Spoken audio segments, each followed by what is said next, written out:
Mr. Chair. Choking on her own file. Choking on her own file. Claudette Howitt. Thank you very much, Mr. Chair. Kia ora.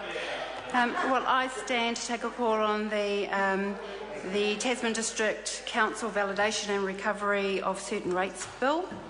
And like my colleagues here, I would like to reiterate that the bill will validate rates set by the Tasman District Council for the period from 2003-4 to 2008-9, and I think that it's really important to reiterate that because it is just for that one period of time, because as we hear, this is a retrospective legislation, and the member Damien O'Connor brought it here, and he was supportive of the legislation but not overly enthusiastic, and I think that we've got a sense of that here from the debate this evening.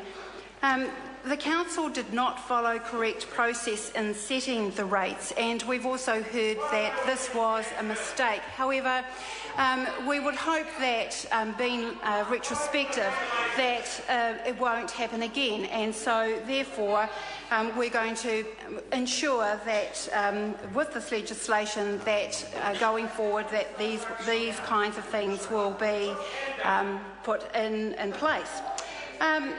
This is, in respect to the local councils, National's better local government reforms will help make local government more efficient, responsive and well focused, and so, which is another reason why we have given support to this bill.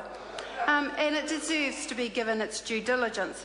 Better local government reforms include a work stream to monitor and to improve council performance to help prevent future procedural errors, and again, this isn't the only one where council where this has happened, and so we're hoping that the councils going forward will ensure that these types of mistakes don't occur again. This bill will highlight to other councils, as I've said, the importance of proper scrutiny when setting rates. And for the sake of consistency, a technical amendment will be made to clauses 5A, 6 and 9 to replace declared to have been with declared to be and to always have been. And the committee is sympathetic to proposals to delete clause 9, but found this course of action would be outside the scope of the bill. As such, the committee recommends only the technical amendments discussed above.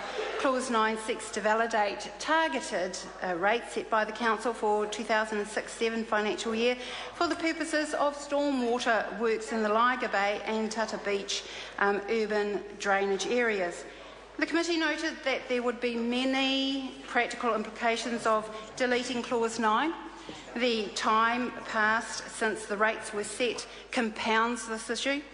Without validation, the Council would be required to determine which ratepayers had paid the rate in 06-07 and the amount that they would pay. Ascertain whether the current ratepayers are the same ratepayers as those in 06 and 07, and I think some of my colleagues have already talked about that as well too. Apportion the rates if there are or were multiple owners, and write to each ratepayer advising them of the amount of the refund and requesting bank details for those repayments. The merits of setting a stormwater rate were found to be outside of the scope of this bill as well too.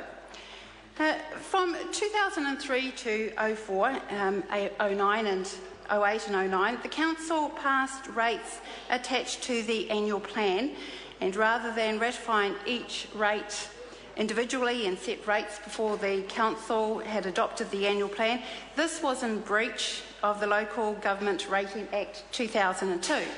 The Rating Act provides avenue for councils to amend incorrectly set rates, but the window of time has now passed.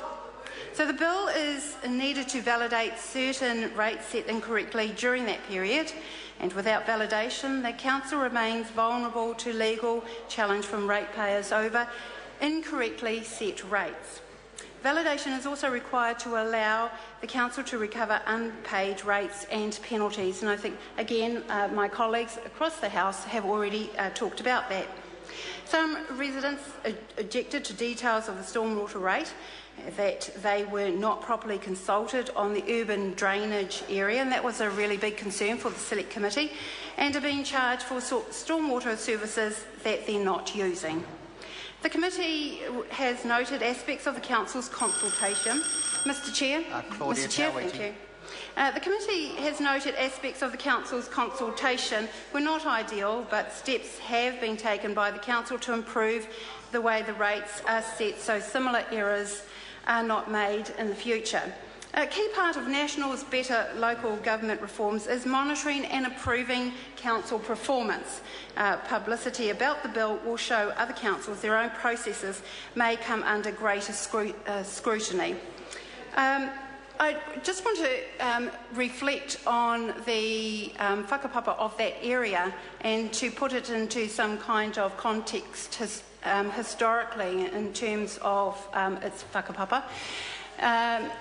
In respect to Tata Beach is also part of an area next to Pohara, and that area of Golden Bay, which we know as Golden Bay now, was identified as the area where first Pākehā Māori contact was had from crew members of the ship from the Dutch explorer Abel Tasman, and unfortunately for those crew members, the local Māori there killed them.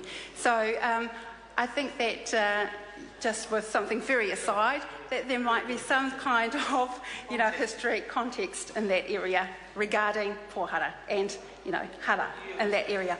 So, Mr Chair, I commend the bill to the House. Members, we come to the vote on the preamble. The question is that the preamble stand part. Those of that opinion will say aye. To the contrary, no. The ayes have it. We now come to part 1. This is debate on clauses 3 and 4. The question is that part 1 stand part. Mr Chair. Jackie.